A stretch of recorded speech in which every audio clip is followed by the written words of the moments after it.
veja-se o pioneirismo que envolveu alguém que há 40 anos andava com a sua câmara de filmar, com a sua máquina de filmar, a calcorrear a região centro e a quem telefonavam para ir à vizinha Espanha ali filmar um acontecimento que depois só era observado no dia seguinte.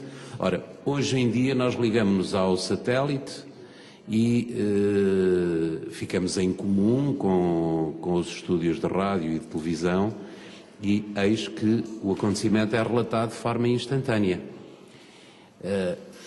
Em 30 ou 40 anos, a diferença é tão grande, tão grande, tão grande, tão grande, que eu ficaria aqui a noite inteira a dizer que a diferença é grande. Não me cansaria de dizer quão grande é a diferença.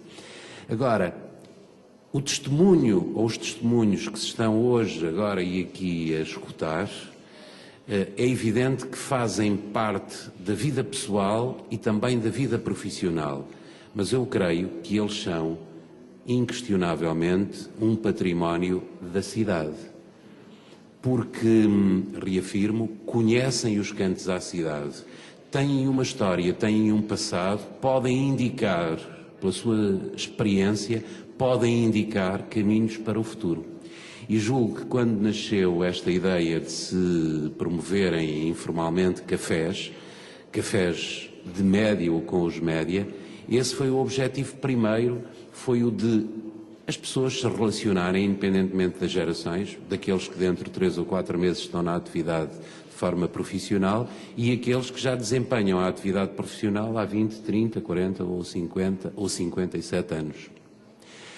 Claro que hoje estou perfeitamente convencido, basta olhar para a cara de muitas das pessoas que nos honram aqui com a sua presença e verificar o quão parece entrar às vezes aqui e ali de forma desprevenida estas indicações que estão a ser dadas.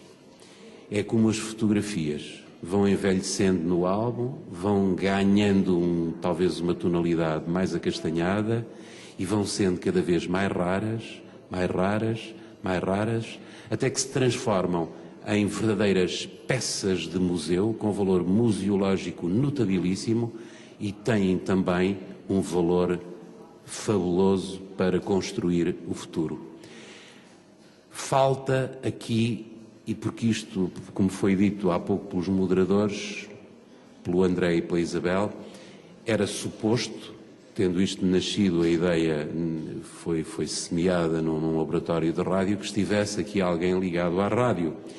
E de facto não está, porque a outra pessoa que estaria nesta ponta seria o Sr. Álvaro Perdigão, que, como foi dito, foi também um dos pioneiros. Aliás, o Varela Pé Curto ainda deve ter privado, penso, com o Dr. Guimarães Amora, que foi, esse sim, o primeiro locutor, realizador do emissor regional de Coimbra, da emissora nacional.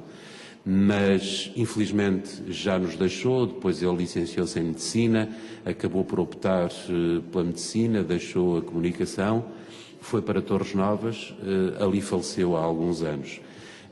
Na Peugada estaria o Pinho Simões, que também já nos deixou, embora até, creio, mais jovem do que o Álvaro Perdigão. O Álvaro Perdigão andará na casa dos 72, 73 anitos, 74. O Sr. Varela Pé Curto, há pouco equivocou-se, disse que tinha quantos anos, Sr. Varela Pé Curto?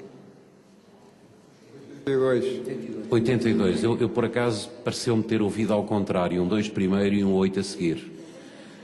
Porque está... este homem é um manancial, este camarada de profissão, um manancial a contar coisas bonitas da sua profissão, mas de uma profissão que, para além do pioneirismo que teve na televisão, para além da atividade fotográfica que desenvolveu sempre com um empenho muito grande, muito forte, a verdade é que é um alentejano. E como alentejano, consegue captar a atenção de toda a gente e ainda está habituado a estes ambientes que em Coimbra se vão perdendo. Coimbra era uma cidade cheia de tertúlias, como há pouco foi relatado, este e outros cenários, e hoje em dia em Coimbra apenas contam anedotas de alentejanos e as tertúlias desapareceram. Mas o Sr. Varela, pé curto, e vou já calar-me, peço desculpa, o Sr. Varela, pé curto, foi apenas para justificar o porquê de estar também aqui a tentar representar quem devia estar aqui e não esteve, está ali no meio da plateia e foi questionado para formular alguma pergunta, se alguma pergunta o desejasse fazer. Há ali uma pergunta, mas estou de facto a justificar a ausência também do Álvaro Perdigão, que numa próxima oportunidade estará, e ao mesmo tempo a convidar-vos para que não percam a oportunidade de um dia destes conversarem de forma mais detalhada com o Sr. Varela Pé Curto. Ele em breve vai lançar um livro aqui em Coimbra sobre a sua terra natal. E temos a certeza absoluta que esse livro, além de ter sido feito com a ternura de quem retrata a vida de menino e moço, é também uma homenagem que a própria terra lhe está a fazer a um cidadão que veio para Coimbra, mas não é apenas um cidadão de Coimbra, é claramente um cidadão do mundo. E todos em Coimbra, todos em Portugal, devemos muito ao talento, à dedicação e, fundamentalmente, à postura ética do Sr. Varela Pé Curto. Eu creio que seria a oportunidade, mesmo aqueles que por antecipação ainda não estão a ver as fotografias a amarelecerem, as fotografias a tornarem-se num tom muito acastanhado, era a altura de, aqui e agora reafirmo, nós lhe atribuirmos um aplauso que, porventura, se vai justificando à medida que os meus queridos amigos jovens na plateia que aqui estão irão envelhecendo. Sr. Varela Pé Curto, muito e muito obrigado por aquilo que fez, por Coimbra, pela comunicação social, abrindo caminhos a que esta juventude hoje possa, de facto, estar numa atividade da qual muito gosta. Eu fazia um convite final. Se algum de vós está habilitado a editar um livro sobre Coimbra, ou venha a estar habilitado, financeiramente, claro, a editar um livro sobre Coimbra, eu, de 8.000 slides que fiz a Coimbra, selecionei 3.500, alguns dos quais não são impossíveis de serem tirados por outros, mas duvido que venham a ser. Eu tenho 3.500 selecionados e podemos fazer um grande livro que nunca foi feito sobre Coimbra.